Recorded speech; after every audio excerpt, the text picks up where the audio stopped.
Good morning. You could just speak up so the Good jurors morning. can hear Good you. morning. Please state your name. My name is Samantha. And Samantha, do you have someone standing next to you in court? Yes, this is my husband. How did you know Christine Milton? She was my best friend and my cousin. Now, did you prepare a statement about what Christine meant to you and your family? Yes.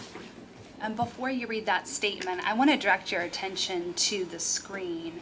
Did you send some photos to the state that you would like the jury to be able to view? Yes. And these have previously been stipulated to? Yes, Your Honor. Is that correct? The defense? Hold on. This moment might seem routine, but legally it's huge. When the defense says no objection, it means the jury is officially allowed to see these photos. And once images enter evidence, they don't just tell a story. They humanize the victim in a way words alone never can. Do you think visuals hit harder than testimony? Yes.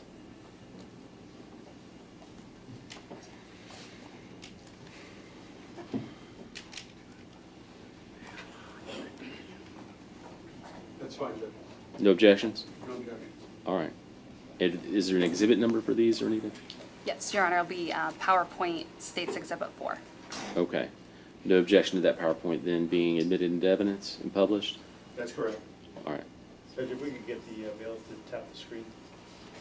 Thank you.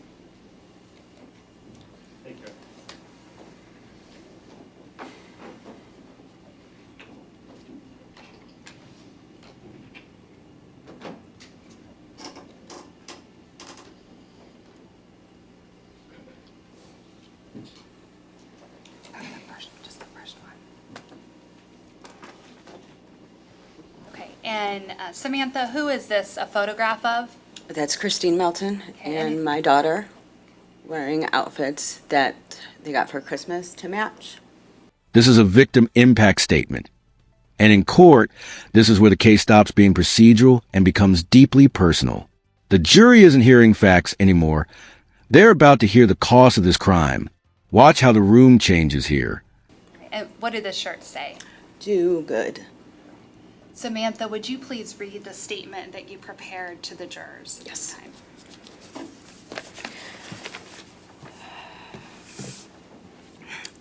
That sentence lands like a punch, and it's intentional. Victim impact statements are raw by design. The law allows this emotion because justice isn't just about guilt. It's about acknowledging harm. Ask yourself, can a sentence ever balance this kind of loss? Christine Melton was my best friend and my cousin until October 7th, 2019. It is my task to describe this beautiful human and to somehow capture Christine in a way that 12 strangers and 2 alternates can understand, using only my words. And I will do so sitting no more than 20 feet from the convicted, who beat Christine, murdered Christine, and threw her away like garbage. I hope you will understand this is not the ideal scenario to be sharing personal stories, although you would have loved them. There are no words to describe the absolutely lovely Christine Ann Melton, but I will try. She was precious, not just to me, to everyone who knew her. She was a daughter, a sister, an aunt, a niece, and a cousin. She was loved, and her life had value. Christine was remarkably funny, had a quick wit, and an entirely unique personality. If you were with her, you laughed. We laughed every single day. When you were with her, you felt safe and understood, never judged. She was a relief to your soul just to sit next to her. She had a way about her. Children loved her because Christine was good and they could feel it. She wasn't an aunt. She was the aunt. Christine was the godmother of my son, and it was her greatest honor and one that she deserved. Our children miss her in ways I could never articulate. and it is gut-wrenching to see them so destroyed. They were robbed of her. Christine will never experience motherhood, a role she was born to play. Christine was strong, brave, independent, and loyal. She was the friend you wished you had. She was the friend who got more fired up about your problems than you did. She was fiercely protective and always on your side, even if you were wrong. Christine loved traveling and exploring the world. She would buy plane tickets and figure out the rest later. She loved camping and concerts and Halloween and a themed party of any kind and celebrating life and accomplishments. Christine adored her mother and loved being with her. They were two peas in a pod. They were the same and different in all the most beautiful ways. They lived less than 1 block apart in 2019 when this occurred. Every relationship or friendship she had was special because she was part of it. She was a cheerleader to us all. She loved us unconditionally, completely, and with her entire being until October 7th, 2019. Christine's mother has not been at this trial. This is the emotional center of the statement. Notice how Samantha connects love with endurance, sitting through graphic testimony, reliving trauma, all for accountability. This is what justice looks like for families, not closure, but commitment. Once Christine was murdered, she was never the same. How could she be? Her health declined quickly. She left Florida and is now cared for her son in Maryland. Christine's mother is my godmother. She is special just like Christine. When she left Florida, she made me promise to see this trial through, and I have kept that promise. We all have. We have sat through graphic testimony and heard all of the positively gruesome details of how our girl met our end. And I sit here today and I listen because that's what Christine would have done. She would have sacrificed her sanity to see justice done. And so I have done the same. Losing Christine has been like loving Christine. It's changed the courses of our life forever. The loss of Christine is a wound that will never heal. Never. Losing Christine is like losing the sun. It encompasses you and swallows you whole. Death is difficult, loss is difficult, but losing someone to murder is foul and vicious and soul-crushing. With one exception, I would not wish it on my worst enemy. The prosecution has won this trial, but I assure you, the family, friends, and loved ones of Christine and Milton have only lost. Samantha, now I just want to go through a few of the pictures. That's my godmother and Christine. At Christmas, they always wore matching aprons. Christine loves Halloween. This is her and some friends as the Golden Girls. And is Christine on the top right? There's in the yellow, yes. All right. That is my Christine and my son, her godchild. It hangs in his room so that he remembers what she looks like. That is a group of us. We went to concerts every year for probably 20 years. The top photograph, is that Stephanie in the background, Stephanie Yes, Johnson? ma'am. Yes. And then the one right behind Christine Milton, is that your sister? Yes. All right. That's Christine and Monty. That was her cat, the one who sat next to her crumpled body. And is Monty the fat cat we saw in the crime scene photos? Yes. It's Christine's family, her brother, her mom, her dad. And just like that, the court moves on, because legally it has to, but emotionally, no one in that room resets. This transition is jarring by design, and it reminds us how courtrooms balance human grief with procedural order. That's her on the bottom, blonde and jumping. It's Christine on Easter with bunny ears on with another child who loved her and who will never see her again. That's our family. It's me and my sister, Christine, our grandmother, and our aunt. There she is. Look at her. Look at her. You can see it. I know you can. Thank you, Samantha. All right, any? I have any questions. Thank you. You can step down.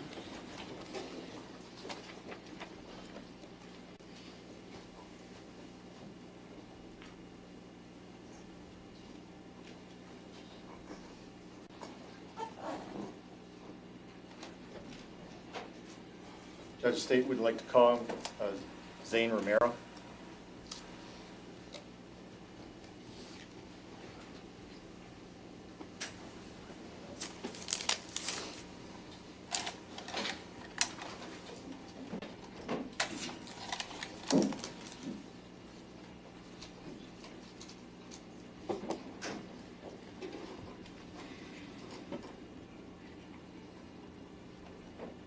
Now we hear from a child who grew up too fast.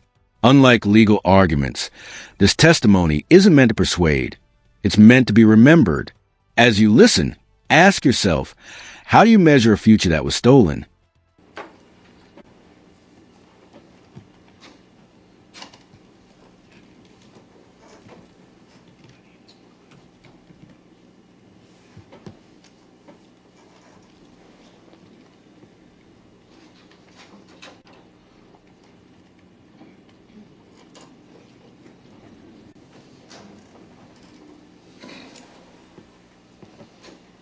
If you'll just face the clerk and raise your right hand, she'll swear you in. Do you solemnly swear or affirm that the testimony you give will be the truth, the whole truth, and nothing but the truth? You can take the stand. Interesting.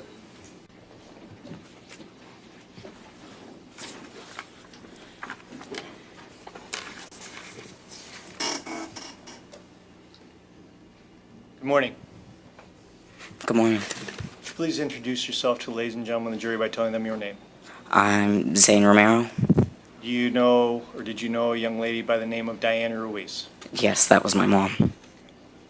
And is there anything that you would like for the jury to consider here today as it relates to this matter? I wrote a letter. Will you please be so kind? My name is Zane Romero. I'm a 19-year-old college student going for my bachelor degree in graphic design. I'm Diane Ruiz's youngest child. I was only 14 years old when she passed. Just starting my freshman year of high school, she was so excited to see me grow up. And so proud of what I was growing into. She supported me in all my dreams and only tried to help and uplift me when taking on new risks and challenges. My father unfortunately passed away when I was only 11 years old. My mother was all I had left. I was barely 2 months into my first year of high school when she passed away. I was in marching band, and the week prior, she was telling me how excited she was to go and watch me perform at that weekend's football game. She would have been her first time seeing me perform because that was my first year in that marching band. She never got to see me perform, and I never got the experience of seeing her in the crowd. My mother supported my dreams and only ever wanted me to succeed in life. She always reassured me that my life wasn't going to end if I got a C in math. She always made sure that all the hard work I was putting into my education wasn't going unnoticed. She would always show up with random gifts that helped me and succeeded in my life for what I needed. When I was younger, I originally wanted to be a photographer. My mother went out of her way to find me a professional beginner photographer.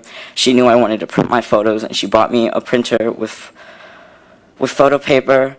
I no longer have those dreams, but I still constantly use those items. She was raised in a tough home environment and only ever wanted to give me and my brother nothing like that. She wanted us to grow up in a loving home and for us to be happy. My mother was a single mother who only ever wanted not only for her family but everybody around her to be happy.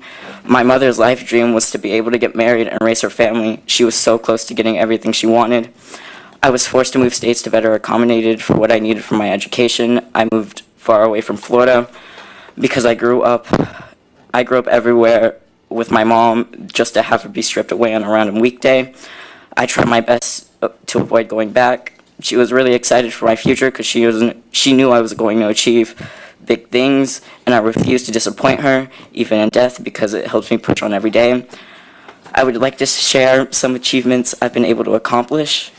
I did 3 years of marching band. We achieved superiors in the Blue Ribbon all throughout high school. My senior year, I achieved my high school's most principal award. Sophomore year, I won my first scholarship based off of my art portfolio. I graduated high school. I got accepted into all the colleges I applied and also received a full ride scholarship from one. My senior year, I received the John Phillips Sousa Award for marching band. I got my driver's license. I received my first car. During COVID, I ran a whole jewelry business for 2 years at 16. I got my first job.